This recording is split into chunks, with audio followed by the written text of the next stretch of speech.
I mean, we can start there. Dude, I like Timothy. Timothy Chalamet has grown on me as an actor. You know, like at 100%. first, like, and I think this is kind of how it is with like this is kind of how I felt about saltine crackers, like when they were first presented to me. I'm like, what are these thin? Interesting comparison. What are these thin white things? I don't know how much I trust these to convey so many different, like, because you know people are like saltines. You can do anything with them, right? Like you could put jam on them, right? You could scoop them into things. You can crack them up over your soup. Like they're adding.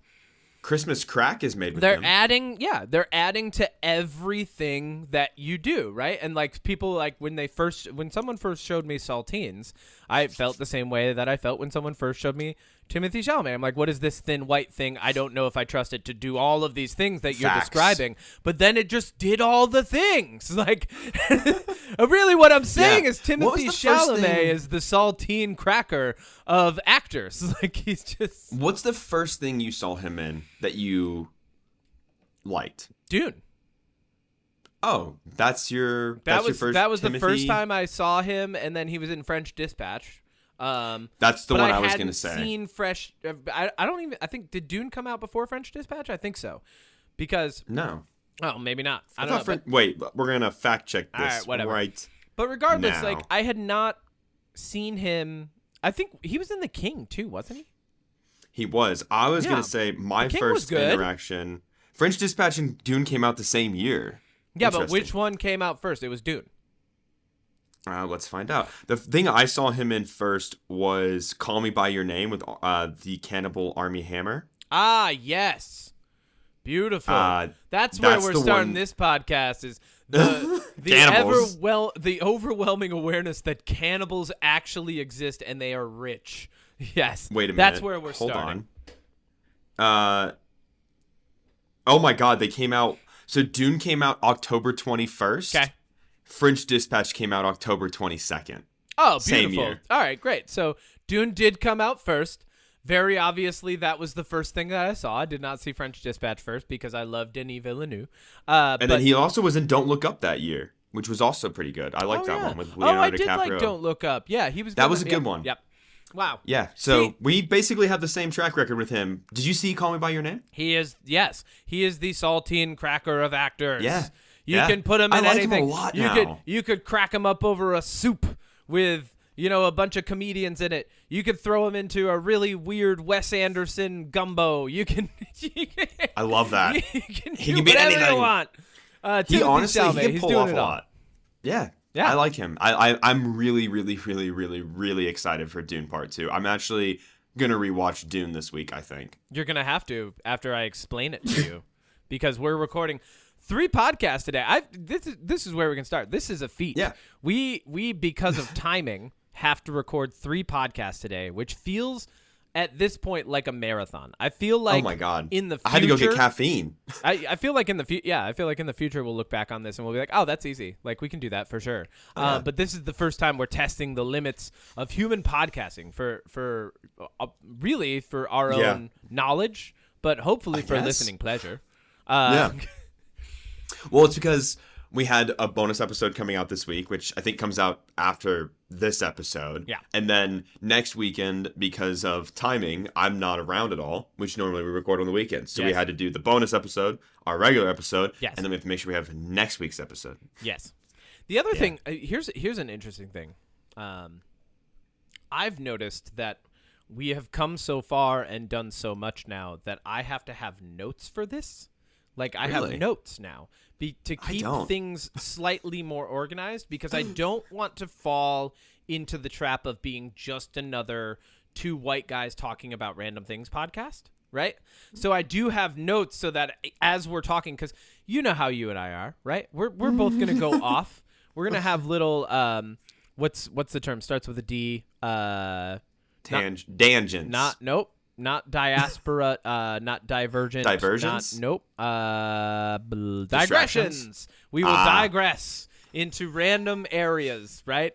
Where all of a sudden we're talking about something that's not related to the topic that we brought, or like we're trying to follow some sort of a regimen and ADHD or whatever it is, like, maybe a hotel got shut down and we go in that direction for forever. Like, yeah.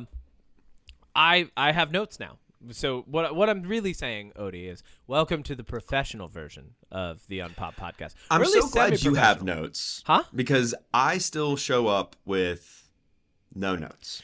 Okay, here's the thing. I'm trying to treat myself like a beer league softball player of podcasting, right? Like, I'm here to play, for sure, but I'm not taking it too seriously yet, right? Yeah, but I'm here to play. Right, so we are like the beer league softball team of podcasting, and Timothy Chalamet is the saltine cracker of actors, and that's just where we're at today with universal truths right there of the present time and moment. That's the stamp, is the Unpop beer league softball team and the Timothy Chalamet saltine crackers to accompany that. I think that's good. This is perfect. Let's go. Here we go. Odie. Let's go. I'm ready. Let's go.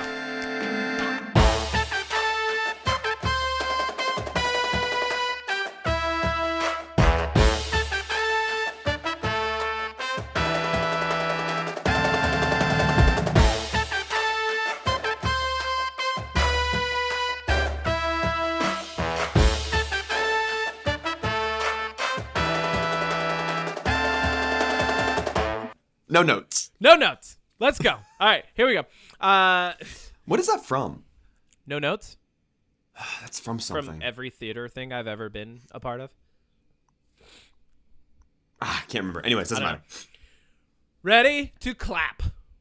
3, 2, 1. Yeah! Welcome back to the Unpop podcast. We get the clap perfect every time. We sync up that clap track for listener pleasure. Is that why we're always off? God damn it. I am your captain. I'm the captain. Okay. Kevin Miner, he, him, todo siempre. With me, as always, is Odie Matthews, the chef. They, them. Cooking up content. I love that I just get to lay up that little last bit of whatever you say. I'm kind of enjoying that you do that. 2 times in a row now. Yeah. You're dishing it. I'm sending it. All right, cool. This episode, let's get right into it. I got an email a couple weeks ago from Amazon that was like, hey, we're going to give you ads now, and I lost my fucking mind. And that sucks. Because I specifically, Odie, let me take you back in time to take me the early 2000s.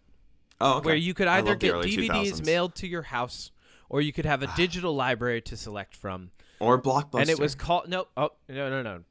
Skip No. I said, I'm taking you back. We're not going back that far. Captain. All right. So just remember Netflix, right? With the original, like the birth of, like, so many people don't even know the beauty that was like the $5 a month digital library of Netflix, and it was always weird things. Like there were good movies, and then there were weird movies and B movies, right? And like that's pretty much all you had. You had like You've Got Mail and Into the Void, like and Sharknado. Like, yeah, you had Sharknado and Sharknado's the Great Gatsby, like, or the classic. Like, so you all of these things were available. It was the first time they were available in digital, and like all of a sudden people weren't going to Blockbuster anymore, and these chain stores started shutting down, and like you weren't able to rent or buy physical copies at Blockbuster of the things that you want anymore, right? You can still buy physical copies of things, and I actually do recommend that. We'll get around to that. But I remember back in the day, I remember almost 20 years ago now, talking about how inevitably, based on how we structure things in a capitalist system, we don't have to go on a digression into capitalism, but like how things are structured is you want to grow infinitely. So ultimately, as these companies are optimizing their profits, they will hit a point where they have to start optimizing different revenue streams, right? And one of the revenue streams that has proven to be the most profitable over the past 100 years is advertising. Yeah. So am I surprised that we've come to the point where you have to pay to not have ads when that used to be the luxury that you were initially paying for, and paying much less for, I might mind you. But like, am I surprised? No. Am I perturbed? 100%. Because that's why I got Netflix back in the day. And then when Netflix started not being like good enough, that's why you start looking around at the other streaming services and you're like, oh yeah, I want to check that out. But now, and I think something more insidious has kind of happened in that like they've buffered us for it by each streaming app started showing advertisements for their own app in the app, so that we're kind of used to the ads already, and now they're going, all right, well, now we're going to give you ads for like dibutazole, the old people drug for your colon. I'm just making something up, but like unless you pay us $3 extra a month, you're like the levels, that ad, which is so dumb. Speaking of that, this is one of my biggest pet peeves, and honestly, one of the reasons that well, it's not my biggest pet peeve, but it's like one of the reasons why I'm like trying to, and this is my goal this year because I'm going to the movies, pretty much almost every weekend depending on the month. Yeah. And I go to AMC theaters. Yes. And I cannot express how fucking sick and tired I'm so sick of seeing this AMC. We at AMC, our heroes feel like the biggest. That fucking commercial for AMC theaters playing at AMC theaters before a movie I'm seeing at AMC theaters. Yes, yeah.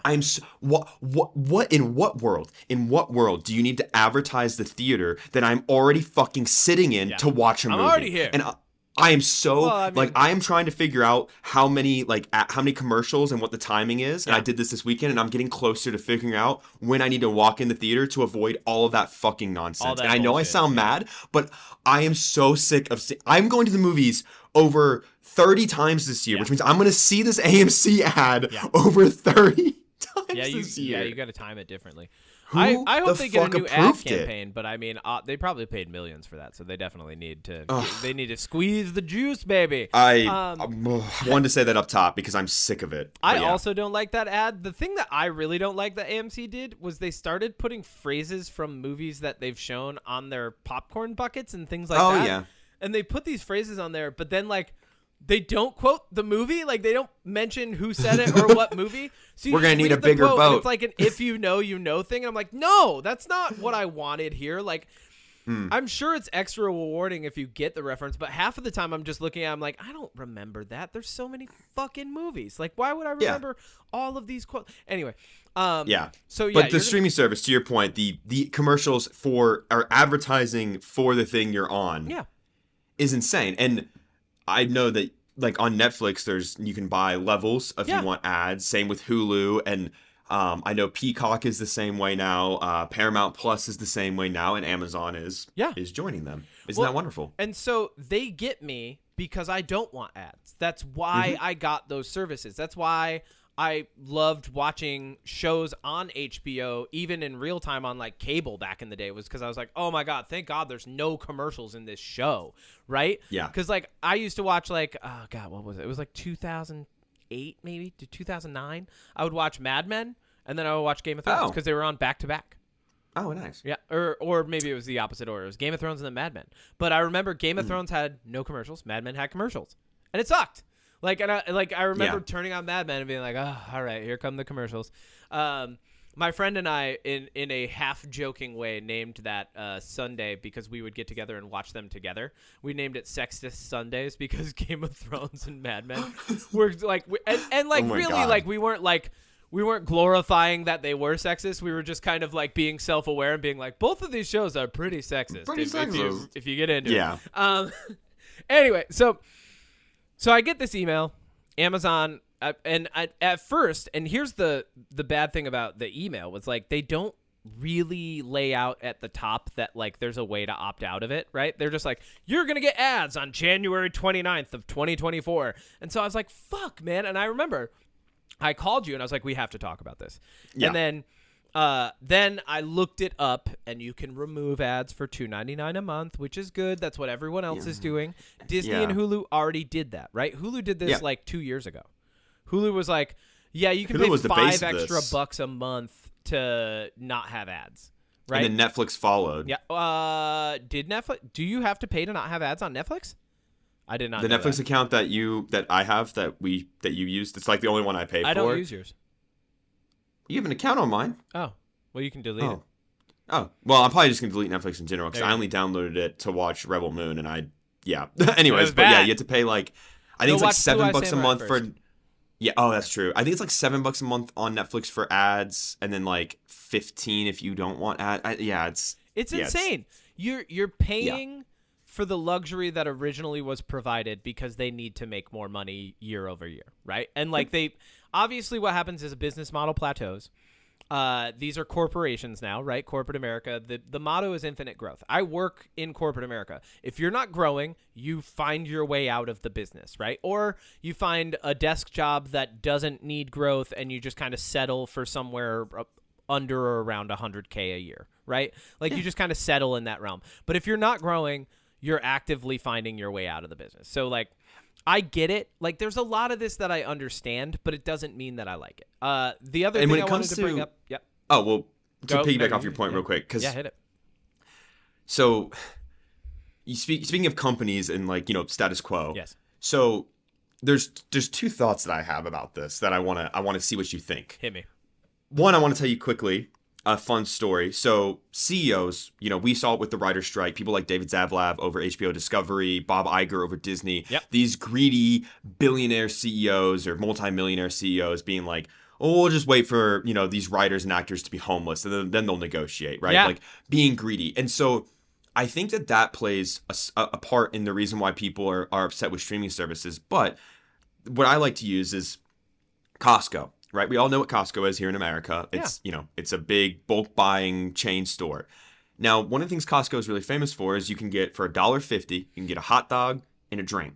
Yep. Right, Costco, they like people have made shirts about it and everything. So Costco's CEO recently stepped down. New CEO came in. Yeah, new CEO was like, hey, we're gonna raise the prices of our hot dogs and Coke. Old CEO called him and was like, if you fucking do that, I will rip your head off. I don't know exactly what he said, but basically the old CEO was like, if you fucking touch this pricing, we'll come for your head, basically. Yeah. And he was like, okay, like, Jesus, I won't. And he was like, this is a staple. People expect this. Yep. I don't give a shit. Yep. We're keeping prices the same. Like, don't make me come after you. I don't care about inflation. Those hot dogs stay the same, baby. Yeah. Exactly. Yeah. So for one, I just think that's really cool. I mean, I know Costco's not a streaming service, but if Costco came out with a streaming service for that reason alone, I would get it. Yeah. And two, when it comes to so Netflix specifically, because I feel like you said it perfectly. They're the OG really of streaming services. Do you think that part of the reason streaming services like, and this is more of a subjective opinion, but like I think Amazon and HBO Max have some of the best original shows, and Apple TV. Apple TV for sure. Yep. I think that Amazon is pumping out. You've got The Boys, you've got Reacher, you've got Jack Ryan. Yep. They've got The Grand Tour. Yep. On HBO Max, you've got all of the DCs over there, Game of Thrones, things like that. And then I would even say like Apple TV. You've got Silo, Foundation, Monarch, our favorite TV show that I stopped watching. And I have a funny story about Monarch. But then I look at Netflix, and I'm like, your original movies, your original content, it all is very, very, very average, if not below average. And some examples of that would be Rebel Moon, Extraction 2, Red Notice, any like rom-com Netflix original movie. Yeah. They cancel half of their shows, even the ones that people like. Yeah. And I feel like Amazon, when they cancel shows, they'll be like, okay, like we're canceling this so you guys can wrap it up. Like, let's pivot, give you a chance to wrap it up. But Netflix, they'll just cancel shows that people loved and watched on the second season with a cliffhanger. They're like, yeah, it's not coming back. Yeah. And I think that plays a big part in it. Netflix for me puts out like probably 2 bangers a year, right? Like there's That's probably like 1 numbers. or 2 bangers a year, right? Yeah. And I'm like, okay, yeah, cool. I'll get it this month for sure. Which is fine. I'm fine with that. Like I'll pay my $15 for the month to watch the show one time, right? That's fine. But like it's not enough to keep me coming back. And that's what really ended up happening with their business model. See, the thing, there's a cycle here that's happening. What originally happened with cable was you had different packages that started coming out, right?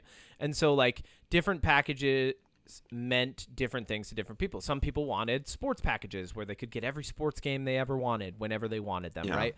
And then like being able to record and rewatch television became a thing because you could actually like record it and store it digitally and rewatch it on your device. And Netflix and Hulu came along and they were like, you don't have to record it. We're just going to have a database for you, and you can pick the thing that you want to watch when you want to watch it, and you can watch it. And that was the initial selling point, was like, because I remember being in college when Hulu, like one of my college roommates was like, no, what's really nice about this is I can watch whatever show I want to watch when I want to watch it. I don't have to wait for it to be on. Right. Yep. And so that was the original selling point. And then the other thing that came along with it was like there were no commercials with a lot of these shows because they weren't selling advertising yet. And then, like I said, as they had to explore new revenue streams because business models plateau, they just naturally plateau. That's what happens. They've started adding in the ads, and they realized that they could make a little extra money off of people who don't want to see ads, right? Because we exist. And so then nobody wants to see that. So then we end up here.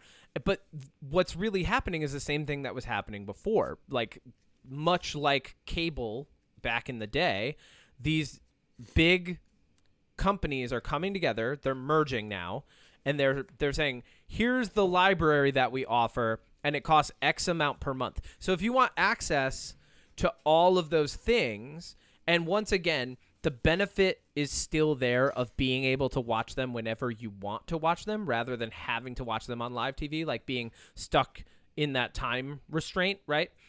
Which is probably still the biggest selling point of streaming. So that's still there, but like they're saying it's going to cost this amount for Apple TV, whatever, right? It's going to cost this amount for Stars and Lionsgate are looking to possibly do a different streaming service. You've got Peacock, you've got Netflix, Amazon, Hulu, and Disney. And Paramount is actually in talks about merging with Discovery Max. So like, So now all of these things are coming together, and to have all of them and to have access to all of them ends up costing you more than it would have cost to have cable back in the day, right? Yeah. And that's how the cycle goes. And I can accurately, I am not Nostradamus. I am not a psychic. I am not an economic expert. I am not someone who understands everything about this world, but I can accurately tell you there will eventually be a streaming service that comes out that goes, we're not giving you ads, and that's part of the service. And they're going to have the biggest boom in subscribers right off the rip. But then over a couple years, it's going to trickle. And what'll happen is like people will be like as the business model plateaus, they'll go, well, I guess we have to sell ad revenue now because that's how this works. And it'll slowly fade away. And once again, we'll be in the same spot because this is a cycle. This has happened multiple times in different forms. Not exactly this way. This is just the new iteration of it, but it's cyclical. And that's just how this goes. Let me ask you this then. Yeah. Because this is something that I've thought about. Would you rather have a bunch of, so, obviously Disney owns ESPN and Hulu. That's a bundle. Mm-hmm. Paramount merging with HBO Discovery, potentially Amazon Prime. You've got all these separate ones, right? Yeah. So would you rather have all these separate ones and be able to, maybe pay $5, $10? You might have ads, you might not, on all these separate ones. Or would you rather, and I know this is a very like capitalist thing to say, I think, but like, would you rather Amazon be like, I'm buying 6 of these streaming services, and now for $30 a month under Amazon, you get everything that Paramount and Peacock offered because they bought them all? Like, I feel like we're not too far off from a company like Apple or Amazon being like, I'm buying all you fuckers. I mean, they technically can't, right? They would probably get broken up by international monopoly monitoring, right? Like that would probably happen. But they can toe the line as much as Disney they want Apple Prime, baby. Well, Disney Apple Prime. Well, they can toe the line as much as they want, right? See, that's the thing. So like, as long as they're not a monopoly, they can toe the line. So like Paramount, Discovery, HBO, that is going to end up being like as close to a monopoly as they can get for now, and they'll raise the price, right? And they'll say it's $30 a month for whatever. And so for me, where my conclusion is going is, okay, I just have to be more intentional with what I watch, what I'm paying for, and the luxury that I perceive therein, right? So like for me, I'd rather cut everything off and once a month go, okay, cool, which streaming service do I want this month? Because you can always pick back up. And half the time they offer you a deal anyway when you're not subscribed. Like they'll be like, hey, come back for X amount this month, you know? And like, so for me, it actually makes more sense to just have a month where like people are like, oh my God, did you see the show yet? And I'm like, that's not this month for me. Like, Yeah. I'd rather not, or if someone just gives me their password, which you can't do on Netflix really anymore. But like, I'd rather do that than anything else. And like the only reason I keep Amazon, and we can get into this is like kind of this is a good segue to this part of the conversation. The only reason I keep Amazon is because of the multiplicity of use, right? Yes. So like I am still using Amazon Prime to get certain things to my house. I am, and then still you have the shows. Yeah, and then I'm using Amazon Prime for shows and movies. And You should use Amazon Music. And I don't. I won't. I mean, ultimately, I probably should. Right? But really, same. Like, but I like should YouTube Music more. It. Yeah, I exactly. Just really do. But then, okay, and then there's even another subscription, right? If you want access to all of the stuff on YouTube, which isn't available on any of the other streaming services, you have to pay for YouTube, right? And YouTube Premium if you don't want ads. So, like, once again. Yeah, and at one point, I think at one point last year, I was paying upwards of like $60 a month for entertainment, and I was definitely not getting $60 worth, right? Also, for YouTube Premium, real quick, I just want to say, it's like $15, isn't it? As a creator on YouTube, there are two things that bother me about YouTube Premium. Hit me. One, the fact that as a creator who brings in revenue for YouTube, I don't get it for free. Yeah, that's kind of annoying, and I've heard this from other creators too. But two, YouTube is sneaky because if you have YouTube Premium and you watch one of my videos that I've monetized to get ad revenue from, the amount of ad revenue I get because you have YouTube Premium is less. So YouTube gets more money from you, from you, because, and I get less at the end of the day because you have YouTube Premium, because you're paying YouTube that monthly cost for YouTube Premium, and they get more from the ad revenue. Now, I get to some extent that people are like, well, obviously I don't want to watch ads if I'm watching your video. And I'm like, that's great. So make sure you use discount code ODI at Western Rise to get 15% off your order. Yeah. That's what I would say to that. Little sponsor plug. All of that comes down. There are people like, so they're not actuaries, but there are people who crunch these numbers in an actuarial fashion for these companies. And so I'm sure YouTube crunched it out and they're like, all right, if someone pays for premium, here's how much we can give to the person who we would normally be giving more money to if there were ads, right? So it benefits people to not pay for it, benefits your friends to not pay for YouTube Premium, but it benefits you and your time to pay for YouTube Premium, right? And for me, time is really, that's the only factor that keeps me in this ad averse mode that I'm in, because like I don't want ads to break things up for me. Once I'm sitting down and I'm watching something, I'm usually very intent on watching it all the way through. So like I don't want that. I want to make sure that I can get through in one sitting without any real interruption, right? And then at the end of it, I want to get up and walk away. I don't want I don't want an ad right before the credits or anything like that, which happens on YouTube for me. So like, yeah, the YouTube one is rough, but to pay that amount just to not have ads on YouTube, like, to me, I probably will never get YouTube Premium just because any amount to not have ads on YouTube. The only thing that bothers me is that like sometimes you get the 15-second skippable ads, which is a little frustrating, but I would rather deal with that than, again, like, I don't want to be spending, because I think there was a time like you where I was spending like 60, 70, $80 on streaming services and didn't even realize it. You know, and like how many times have I flipped on a streaming service and browsed and been like, oh, nah. I don't want to watch any of this. Well, and I did, you know, I'm big into like crunching my budget and stuff like that now. And I did my budget and I was like, cool, I can pay for one streaming service at a time because I have other wants, and like those wants fall into the literary realm. And if I'm going to buy a book every month, that's a whole streaming service, right? Like if I'm going to buy a book, that's a streaming service. So I'd rather invest my time somewhere else. Yeah. And just, I mean, obviously we're going to get into this in a minute, but if you can just, for me, which this happened with a show, it now is gone. But if I can buy it, like if, for instance, Grand Budapest Hotel was on, it's on a streaming service I don't have. Yeah. And I was like, okay, so how do I want to watch this? Oh, it's $5 to buy this movie and own it? Yeah. Okay, I'm just going to own it then. Yeah. Because I'll probably want to watch it again. But you bought it digitally.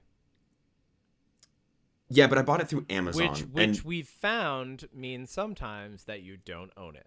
right? This was previous to our discovery literally yesterday at the time of recording. I didn't discover this yesterday. I knew when it happened because I'm a big fan of Olin Rogers.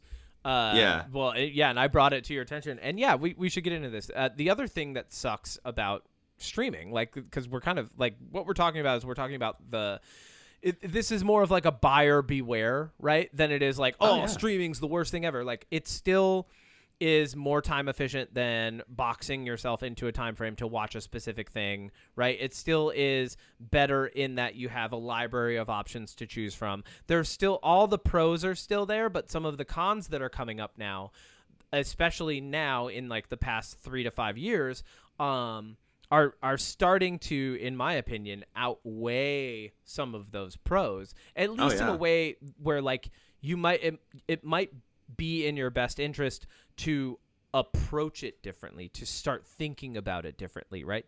To get yourself into a mindset where you're like, oh yeah, well, I don't need every streaming service all the time. And maybe sometimes it is better to own something physically than digitally.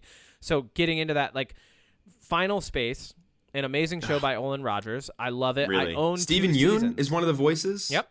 I own 2 seasons. I still own 2 seasons on the Microsoft Store, right? So I own them digitally, and they are still there.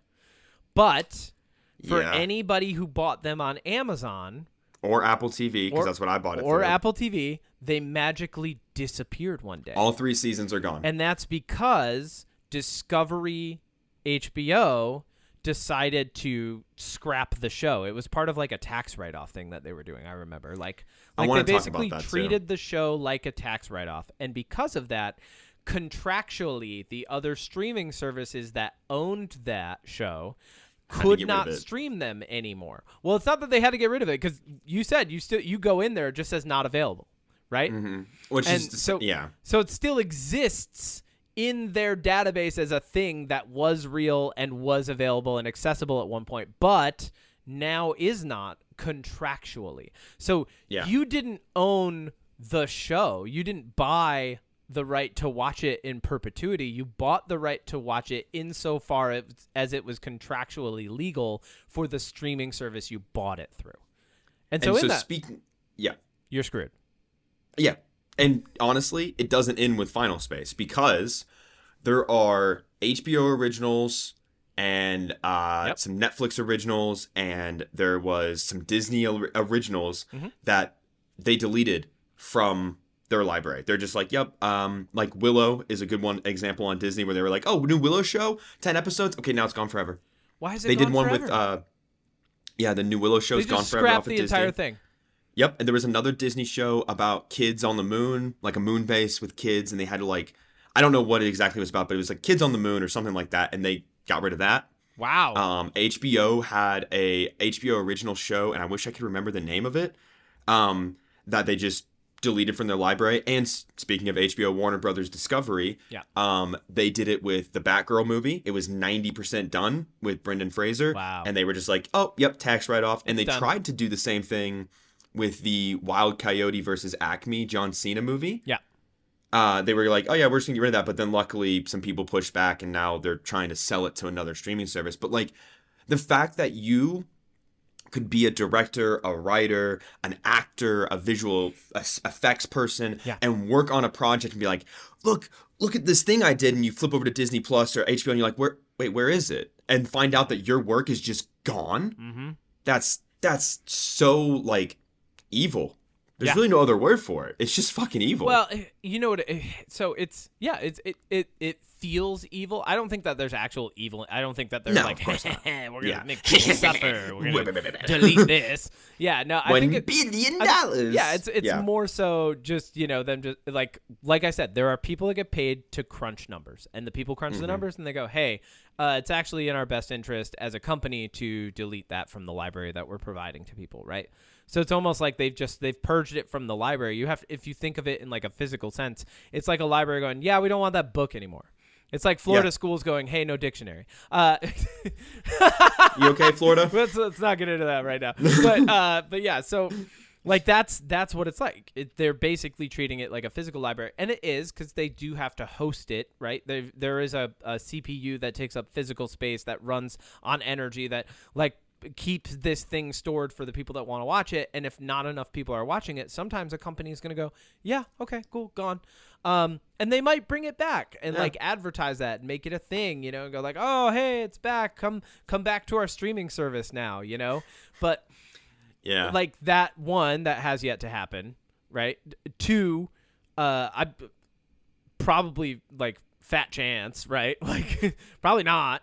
And three, I don't think with the direction that we're going that it's likely that ever will be a big move for these companies. I think another streaming service will probably like have to buy out these properties and then go, we have all the properties that got deleted. Come check them out here, you know, and then we'll see how well that fares. But like there's more and more power being handed over to these bigger companies that are merging and just getting more and more powerful. And one of the biggest things that I want to point out is like, it doesn't even get brought up in this conversation that often, but Disney, Hulu, right, they're talking about launching a single streaming service, right? Because why have two when you could house both on one?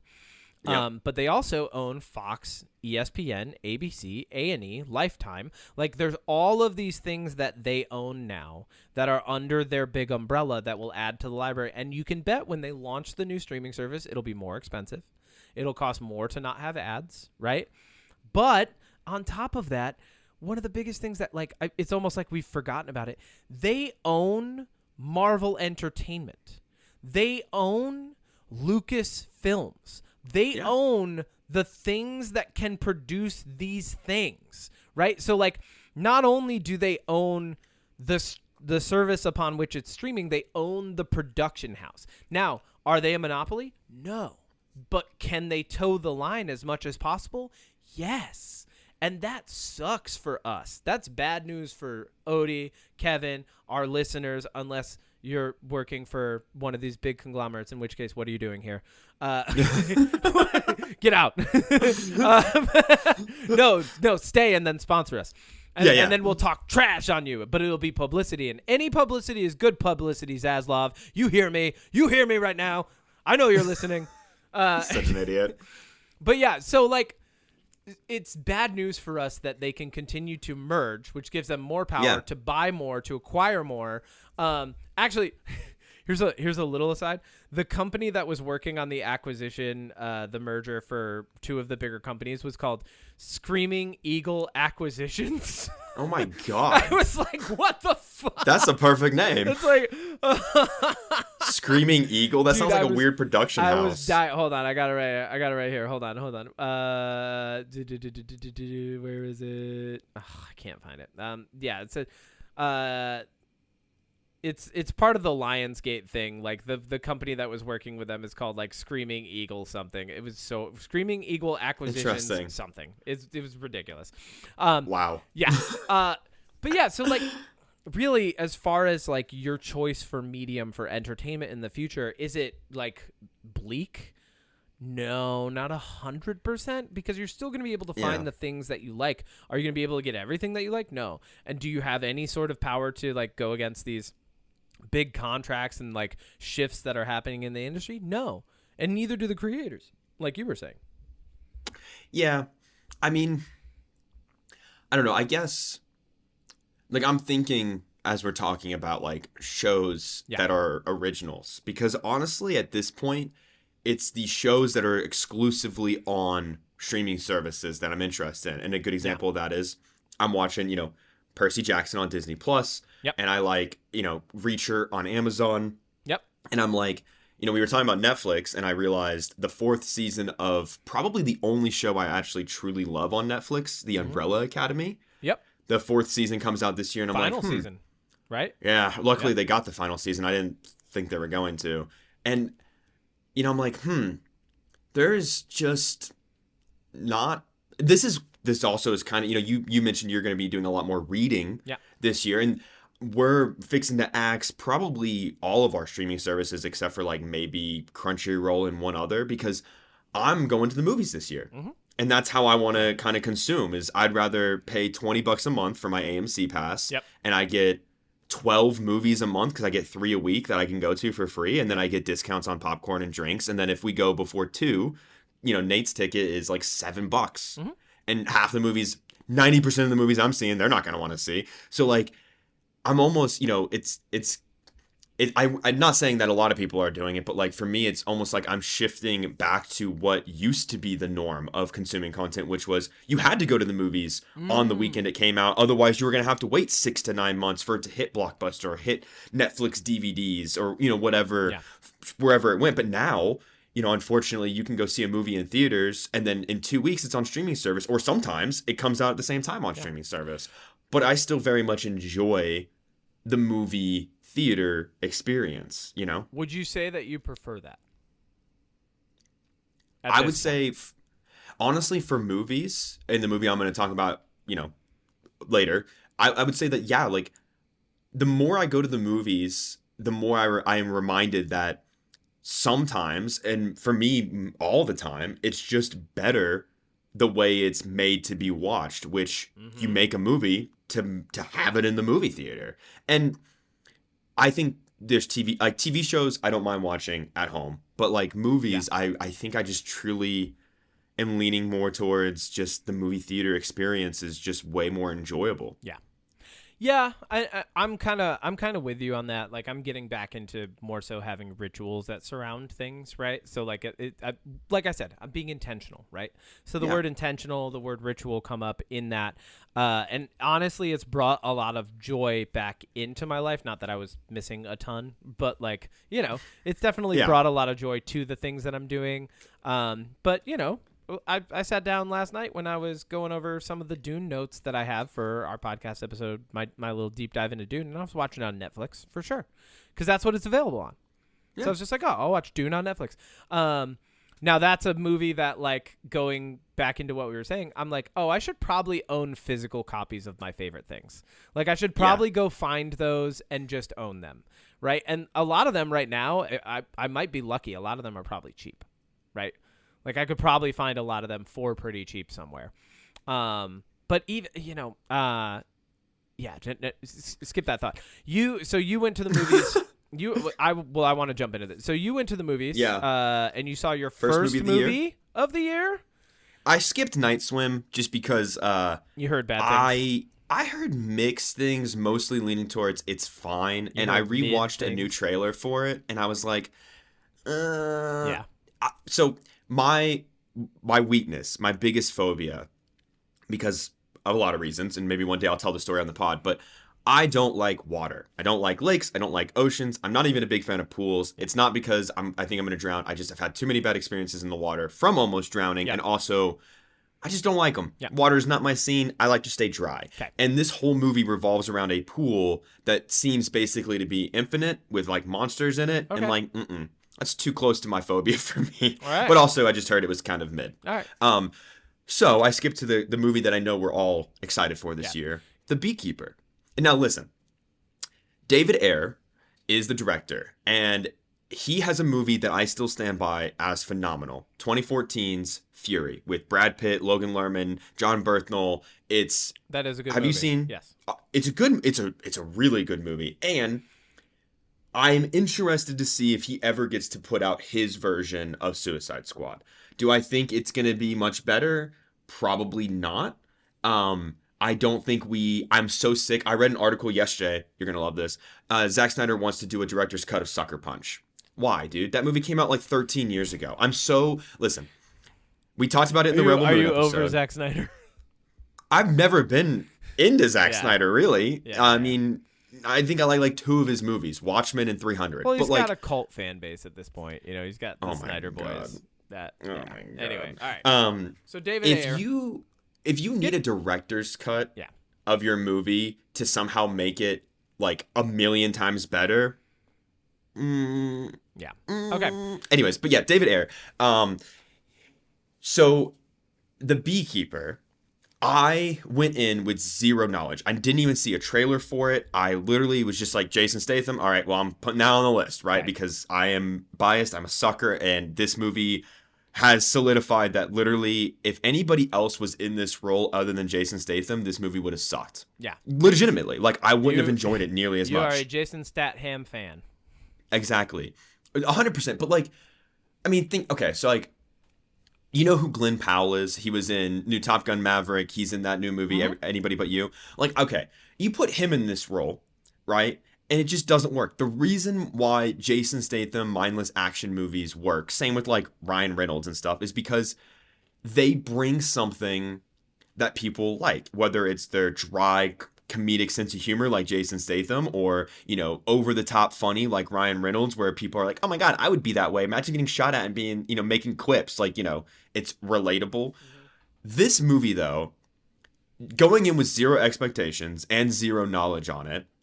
So if you want to, if you like dumb, fun action with some really funny like action comedic bits and stuff, with decent dialogue, great cinematography, and honestly phenomenal directing, go see this, because from this point on, I'm gonna spoil some stuff. Okay, spoilers. So some spoilers here. Big action spoilers. For one, Josh Hutcherson is in this movie. Did not know that. The mom from the Bill Cosby Show is in this movie. Did not know that. The sister that can I Heard a Rumor from the Umbrella Academy is in this movie, and Jeremy Irons is in this movie. Weird. Wonderful. So this whole movie is about Jason Statham is a retired beekeeper who is a beekeeper, and there is this like secret, very small. You're gonna need to clarify that he's a retired beekeeper, but he's keeping bees. Yeah, so he's retired from an organization called the Beekeepers, which is a like secret organization that basically they say, like, there's a couple of lines about it that are like they operate outside of the law, they keep but the bees. are like immune to the law, right? Like they can do whatever they can act in whatever they think is their best judgment. And so he's black. I got it. Pretty much, I gotta admit, like, I was kind of like, so okay, he can like commit war crimes. So basically, if there's like the metaphors of bees in this movie does get a little out of hand, if I'm being honest. They lean a little bit too much into that, but like the whole point is that you got to protect the hive, right? So if there's a bad bee in the hive, or what they call a queen slayer bee, where the bee goes to kill that kills the queen because the queen produces defective offspring. Like, that was the whole analogy. But basically, the beekeeper goes into the hive and kills whatever is making the hive not be good, right? Yeah. Like so he retires from the beekeepers, and then what does he decide to do? Be an actual beekeeper. Oh, great. Which, like, okay, bravo. All right. The thing about that is amazing. Is just like, why? Like, that was it's so heavy-handed in that sense, but like, whatever. There is a line. So this movie, I was texting you a little bit when I was in it, because there was only like a few 40-year-old men behind me. You know, like, that is what this movie is for. Oh, you mean it's old man revenge porn? Kinda, but honestly, like, I think I'm gonna watch this movie again when it comes out to streaming. Bunch of guys sitting in the back of the theater, they're like, was this as good as Gran Torino? What do we think? When there's like the comedic action bits where like there's a scene that I sent you a clip of it where he chucks a jar of honey at this lady's head, and it's so funny. People in the theater actually laugh when she got hit with it, because it's kind of funny. Like, she has a minigun and then she just gets plopped in the head with a jar of honey. But the whole plot, right, is Jason Statham is written this barn from this lady whose son died in like Afghanistan. He was in the Marines, right? Okay. Her daughter is an FBI agent, and he's a beekeeper, and he keeps bees on her land. He keeps her company. She takes care of him because he's a retired beekeeper, and he doesn't know anything else. You know, he's a ghost. He doesn't exist, right? And so it literally starts with an old lady scam. She's on her computer. A virus thing pops up. She calls the number. This call center drains her bank accounts. One of those bank accounts was $2 million for a charity that she ran, right? So she's devastated. So she kills herself. Okay. Right? And like, I gotta admit, at first this is like the first 10 minutes, I was like, I physically was like, oh, come on. Yeah. Like, this is gonna be it. But I'm telling you, Kevin and listeners, this movie takes a turn hard 90-degree right after that into complete, wonderful, beautiful insanity. Yeah. The only thing I'm mad about that you've said so far is that we've missed the opportunity for Jason Statham to be at a table with an old lady who's all shook up and have him go, "I'm gonna get your money back. I'm gonna do it because there was a defective bee in this hive, and if there's anything I know, it's how to keep bees, and I'm gonna go get it. We're gonna get that honey. All that honey's gonna be yours, honey." Anyway, so I wasn't gonna say this part, but so he gets invited over for dinner. Yeah. That night when she kills herself. And so he's in the house and her daughter, who's an FBI agent, shows up and she thinks that Jason Statham is the one that murdered her mom, right? So after he gets cleared from the police, he didn't do it kind of thing, she invites him in to talk. And Jason Statham barely has any lines in this movie. It's kind of like John Wick style in that. Like, he doesn't talk a lot. But they're sitting across from each other. And, they're talking about the mom and stuff. I don't remember all the dialogue. And she's like, "What do you do?" And he's like, "I keep bees."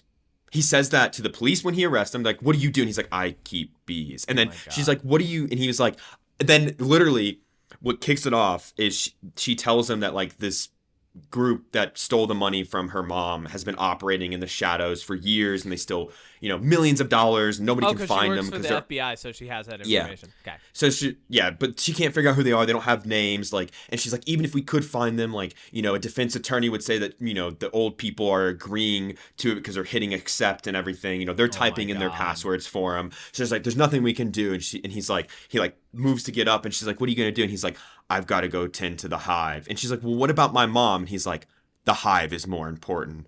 And that's what kicks it off. Oh my fucking God. Keep going. Go ahead. Keep going. He's tending to the hive now. All right. Act 2, tend to the hive. Got it. So he calls his old beekeeper organization. He's like, "Hey, can you find this?" Hold on. The ones that are keeping bees on farms, or the ones that keep bees like as a metaphor? As a metaphor. Okay. And they're like, "I thought you were retired." And he's like, "I am. I just need a favor." Wow, that's very classic. Yeah. And so he finds out where the call center is. He goes in, he fucks everybody up, fucks it up, burns it to the ground, blows up the building, like, whole 9 yards. Hold on. So he goes and he murders everybody. He murders 4 people. He lets everybody else get out of the building. Yeah. Everybody else can get out of the building but 4 people. Yeah, he gave them the opportunity to get out. And then some security guards that tried to fight him, and he fucked them up. Okay. So he goes to the call center. So he's like, "Everybody out of the building. I got to tend to this hive. Get out. I got to fumigate now." Hold on. Wait, hold on. Serious question. Does he wear a beekeeper uniform throughout this entire process? No, Missed he ditches opportunity. It pretty early. Yeah, the beekeeper outfit's actually pretty fucking cool. Keeping bees while keeping bees, baby. Dude, I thought his uniform or his outfit was going to be like Kevlar, because there's a scene where he's wearing it and some guys come after him after he blows up the call center, and I was like, oh, like, his outfit looks cool, but then he just takes it off and wears normal clothes. At any point, does he use the phrase "the bee's knees"? No, but he does mention smoking out the hive 3 different times. Oh my God. All right. No further questions. Keep going. So anyways, I'm just going to kind of, this is all in the first 20 minutes. So basically there's like this is the first 20 minutes? Yeah, it's only an hour and a half long. It gets moving quick. And that's the other thing, is the pacing of this movie I really like, because it's very much, here's the plot, we're kicking it off, let's go. Like, we don't need to waste time. There's really nothing, like, everything has a place. I actually really enjoy the pacing.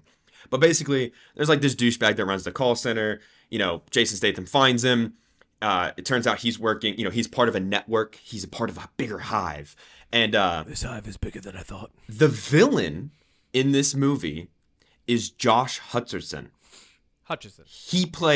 He's got like a curly mohawk, earrings, and he is literally playing like a tech bro, Elon Musk light villain.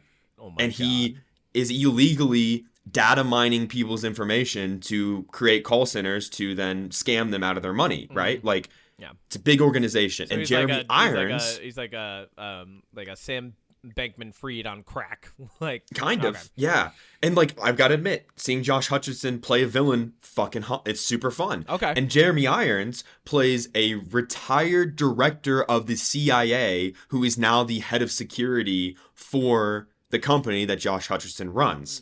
So the whole movie is Jason Statham is basically following the trail to find Josh Hutcherson. He's trying to find the one in charge of it, because he's mad that they stole money from the old lady and she killed himself, because he doesn't like bullies. Which, like, honestly, in terms of messaging, has a good message. Don't scam old people, or somebody might come and put a shotgun pipe through your neck, because that happens to somebody. Does that actually happen in Yeah, he real literally world, takes though? off a shotgun barrel and then just shoves it through somebody's neck. The action in this movie is great, but I just kind of want to speed reel because like the FBI is on his tail and like, you know, he's going through stuff. The FBI is he's a one-man him. army. He's hunting down ex-CIA and this other guy. So it gets to the point towards the back half of the movie where, you know, Jeremy Irons' character has hired, you know, ex-special forces to try to take him out. It doesn't work. You know, he's burned another call center down to the ground. He's costing money. And he is talking to Josh Hutcherson's character and he's like, you need to call your mom. Like, we'll be safe with your mom. And I'm like, what? Like, who's his mom? Then he's on the phone with the mom. I love this scene. I think it's so funny. It's unintentionally hilarious. And she's like, what do you want, sweetie? He was like, I just want to, like, I miss you. Like, I want to come see you. And she's like, you can come to the beach house this weekend, but like, no drugs. Like, cause he's, you know, he's a piece of shit drug kid. Okay. And she's like, okay, like, I'll send the details over. Like, I'll see you this weekend. I have to go. Hangs up the phone. Camera starts to pull out. And they're like, Madam President, we're ready for you. And then it goes, bong. This movie was written by AI. Keep going. There's literally a needle drop, like, dun sound effect when they go Madam President. You have confirmed it for me. This movie was written by AI. Keep going. Okay. So then, basically, Josh Hutcherson and Jeremy Irons go to the beach house, which is then protected by the Secret Service. Okay. Right? Because she's the president. Duh. And then the final act is Jason Statham sneaking in a very creative and fun way. Like and then... As a beekeeper? No, as a secret... Like, he just, you know, he's like... It goes into, like, literally... You remember the Hitman games? Yeah. It literally turns into that. Oh. And he's bald, too, so it fits. All right. Exactly! It works! But basically, you know, Jeremy Irons hires more, like, you know, crooks and criminals, and Jason Statham kills them, but he only like punches the Secret Service people. Like, he doesn't kill any of the like innocent like people guarding, but he definitely shoots everybody that's not Secret Service that, you know, was like a gangster that was hired or whatever. Wow. And the movie literally ends with him shooting Josh Hutcherson in the head and then escaping in the ocean. What does he say when he shoots him in the head? What does he say? Well, Josh Hutcherson was going to shoot his line? mom. What's the big final line? Literally the last line is no, Josh Hutcherson was going to shoot his mom. Okay. Because you find out that the reason she became president is from dirty campaign money from Josh Hutcherson running illegal call centers, right?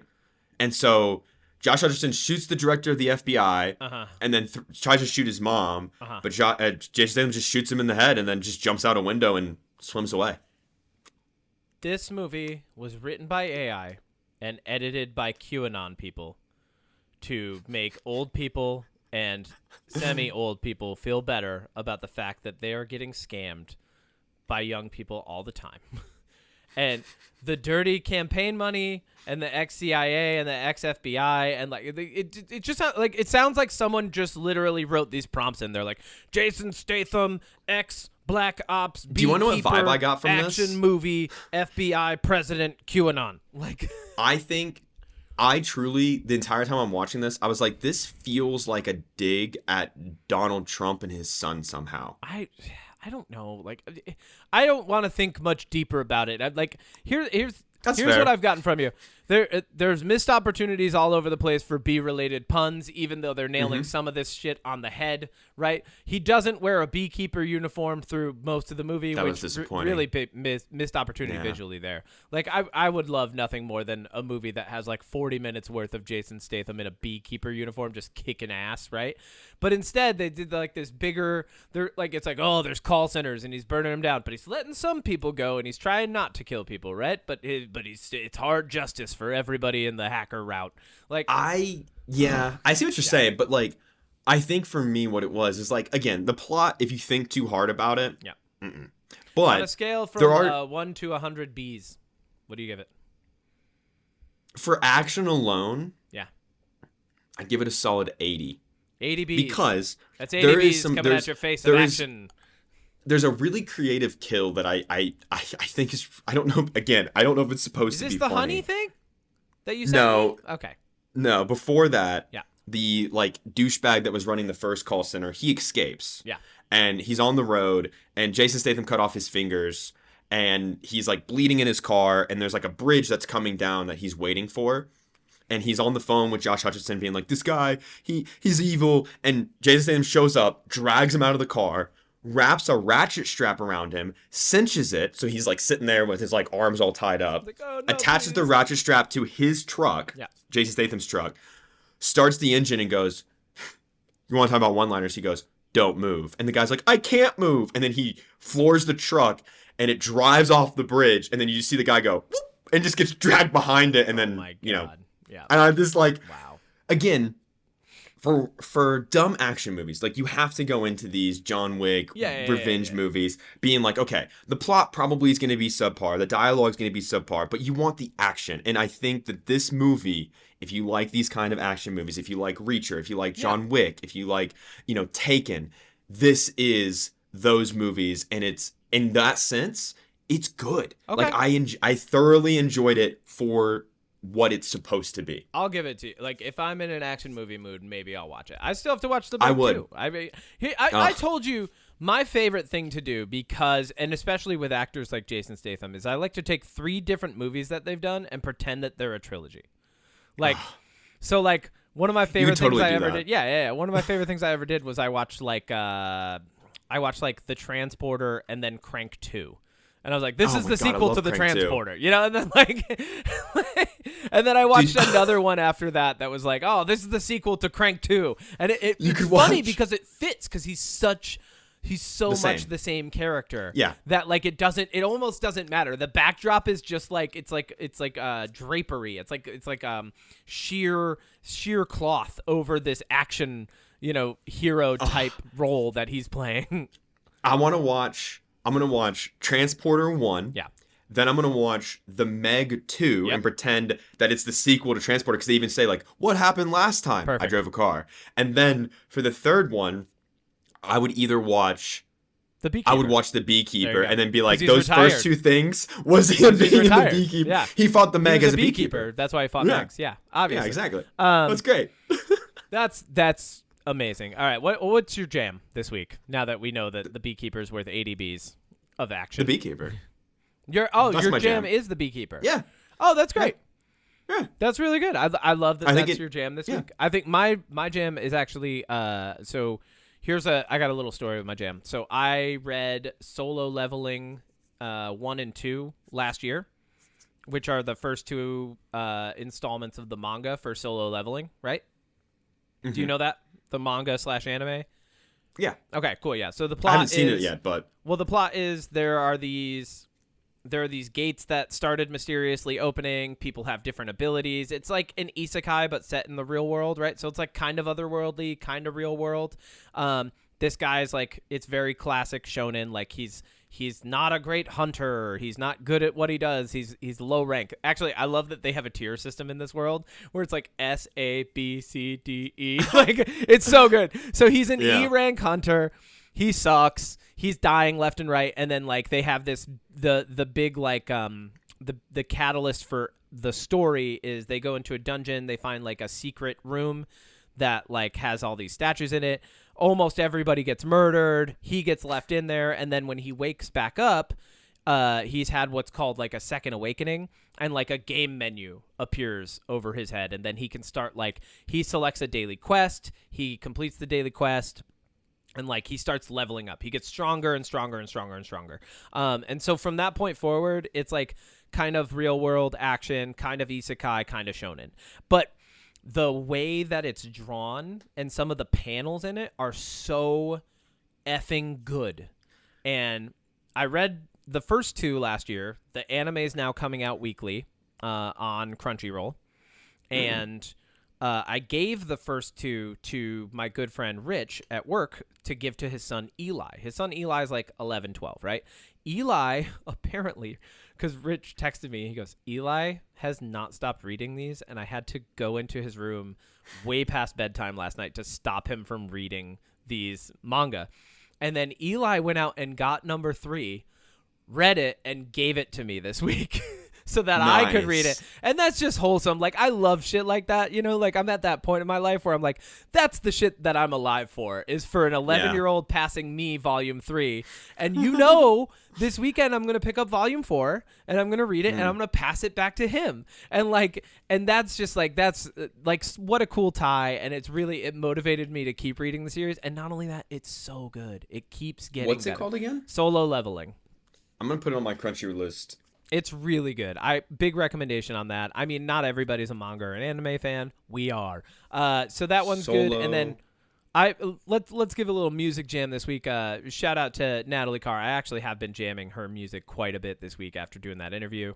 The interview will be out this Wednesday. This is obviously coming out on Monday. But I also want to highlight at the end of that interview, we have a little special. We're actually playing one of her songs. She sent it to me so that I could upload it at the end so people can jam out to it. I really think more people should listen to her music. She's growing a lot as an artist, and I think like there's just so much to look forward with her in this year that I got to give that like a special jam shout out. Definitely. Yeah. Cool. Well, let's wrap this one up. We've got one more on our marathon of podcasts that we're recording today, Odie. So let's take a little break and then come back so I can just unload everything about Dune into your brain. I'm gonna peel open your skull. Remember the villain from Heroes? Remember the show Heroes back in the day? Oh my God, Zachary Quinto. Sylar, right? Wasn't his name Sylar? Which sounds like a Pokemon. Take people's powers. Yeah. His name, like when I first heard his name, I was like, "Is that a Pokemon? Is that what's going on there?" But like, yeah, he would like open up their brain and then take their powers. I'm gonna open up your brain and give you the power of Dune knowledge. That's what we're doing right now. Are you ready to have your brain opened? An opposite lobotomy instead of taking something out. I'm gonna put something in. You said that and I yawned super big. So yes. Wow, you're so ready. Woo!